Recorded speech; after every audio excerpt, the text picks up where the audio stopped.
여러분 안녕하십니까. 이제 챕터 4도 막바지에 이르렀는데요, 저희가 기다렸던 공식을 많이 썼잖아요. 내부 성장률과 유지가능 성장률에 대해서 거의 매 문제마다 공식을 적용을 하였는데, 이번에 30번과 31번은 그거를 한번 정말로 어떻게 나오는지에 대해서 생각해 보는 문제입니다. 이제 이 문제를 풀고 나면 공식을 더욱더 자신감 있게 쓰실 수가 있을 거라고 생각합니다. 문제를 살펴보도록 하겠습니다. 매출액이 주어져 있고, 이건 이제 공식으로 만들 거기 때문에 숫자가 안 나오고, 매출액을 sales S라 하고, 총 자산은 A, 그리고 총 자기자본은 E, 추정 매출액 성장률을 G, 그리고 PM을 매출액 순이익률, 마진율로 보고 유보율은 B라 쓰겠다. 이 문자들을 가지고 전개를 해보란 얘기겠죠. 그러면 30번 문제는 부채가 고정되어 있다고 가정을 했을 때 EFN이 필요 외부 자금을 이제 계산해 보란 얘기인데, 숫자가 아니고 문자로 계산을 해 보아라. 근데 여기서 중요한 힌트가 있죠. 총 자산은 A 곱하기 G가 된다. 성장률만큼 자산은 증가한다. 그리고 유보이익의 증가는 보세요. 매출액에다가 매출액 이익률을 곱하고 거기다가 유보율을 곱하면 이게 자기 자본 쪽으로 들어오는 유보 금액이 나올 거고, 근데 매출액이 성장을 하기 때문에 총 매출액은 1 플러스 G를 감안한, 요게 매출액이 성장한 거에다 매출액 순이익률을 곱하고 유보이익을 곱하면 여기서 유보이익 증가분이 나올 것이다가 힌트입니다. 그러니까 이 정도 힌트를 가지고 정리를 해보면, 이제 EFN을 계산을 해보면 추정 총 자산, 그쵸? 얘가 여기에서 부채 및 자기 자본이 추정한 치를 바꿔가지고 두 개를 빼주면 그 차액을 가지고 필요 외부 자금을 구하잖아요. 그런데 여기서 변동분만 계산을 해보면, 이제 변동분은 왼쪽 추정 총 자산의 변동분은 총 자산에서 성장률만큼 요만큼 변할 것이다. 쉽게 이해되시죠?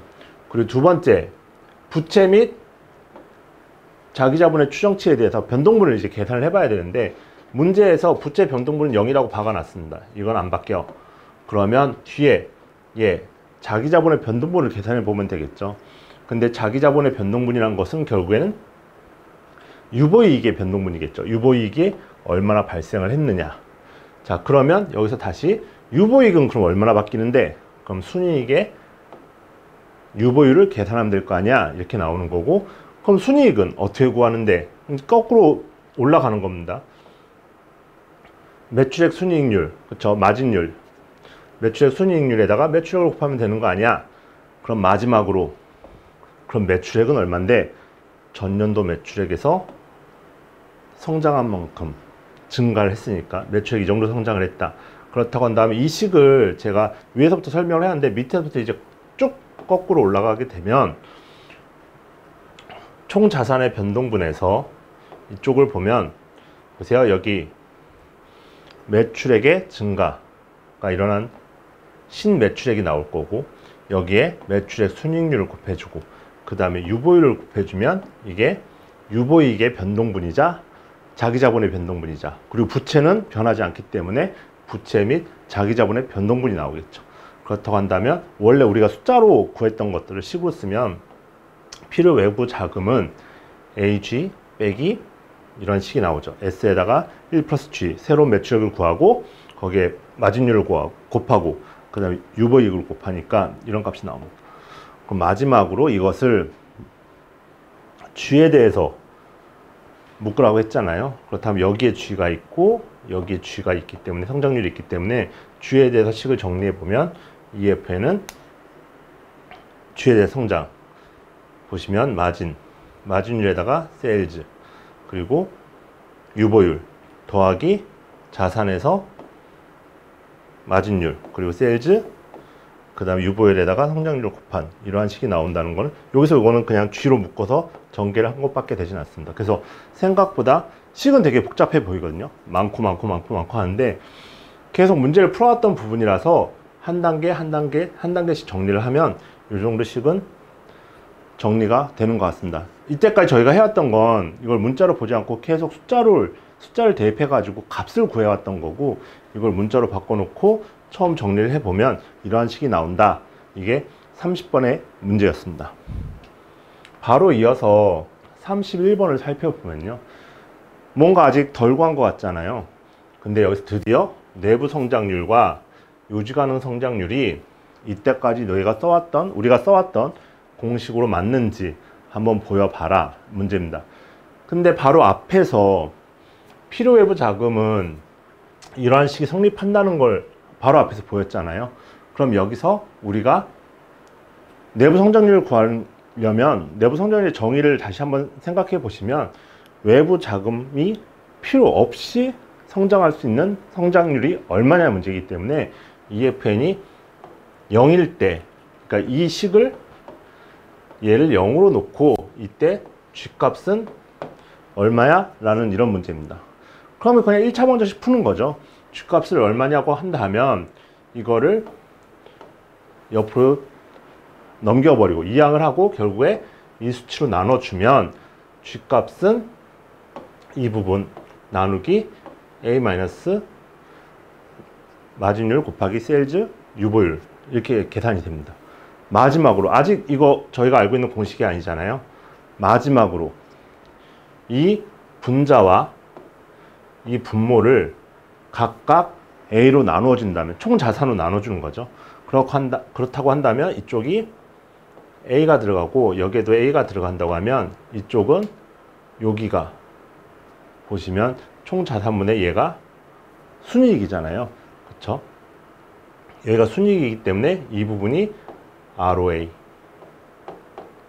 그리고 이쪽도 마찬가지로 이걸 잠깐 뺏어 쓰면 A분의 A 마이너스 PM S B라고 한다면 얘는 1 마이너스 A분의 PM S B 이렇게 되기 때문에 얘가 또 ROA. 그렇다고 하면 드디어 이 식을 전개하면 여기 분자는 ROA 곱하기 B가 되고 분모는 1 빼기 ROA 곱하기 B가 되기 때문에 드디어 저희가 그동안 써왔던 내부 성장률에 대한 공식을 정리할 수가 있는 거죠. 그 다음에 뭐겠어요? 여기 유지가능 성장률을 또 보이라고 하는데 좀 길다 보니까 제가 풀이를 2페이지로 나눴습니다. 이번엔 유지가능 성장률을 해보자. 진행하는 방식은 비슷해요. 첫 번째, 앞에서 EFN은 이렇게 된다고 30번에서 정리를 했잖아요. 근데 여기서 여러분 유지가능 성장률을 잘 생각을 해보시면, 유지가능 성장률은 외부 자금이 필요 없다가 아니고 자기 자본 부채 비율을 유지하는 정도에서 부채는 늘어날 수 있잖아요. 근데 자기 자본은 어떻게 하냐면 이익잉여금, 유보시킨 돈에서 돈만큼 늘어나고 그 비율을 유지하려면 여기에다가 자기 자본분의 부채, 이 값을 곱해준다고 하면 이게 부채 증가분이겠죠.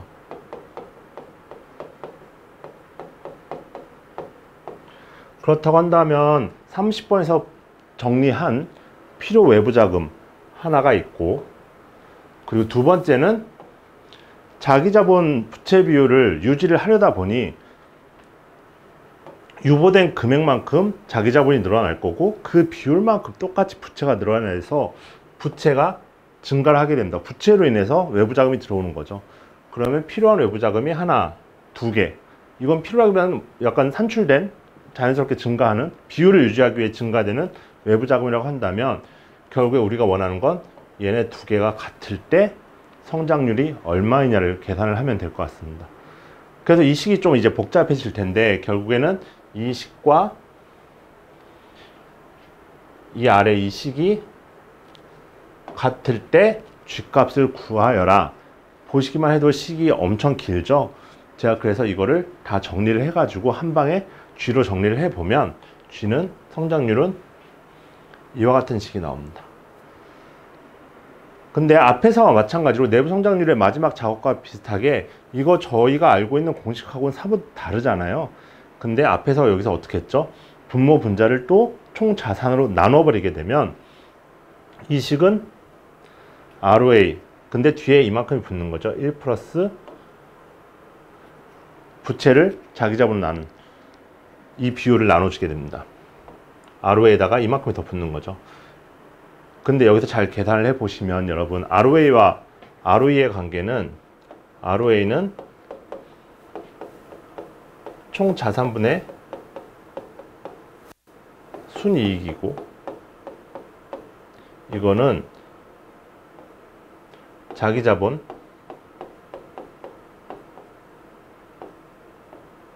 순이익,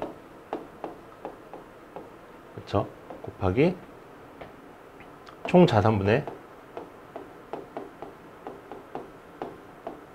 자기자본입니다. 이런 식으로 쓸 수도 있고, 반대로 ROE는 똑같은 논리로 하게 되면 자기자본분의 순이익인데, 이거를 총자산 분의 순이익 곱하기 총자산, 자기자본분의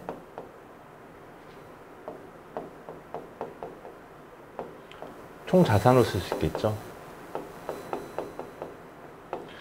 근데 여기서 우연찮게도, 뭐 우연찮지 않겠죠. 미리 뭐 세팅이 되어 있긴 하겠지만, 얘가 ROA 곱하기 1 플러스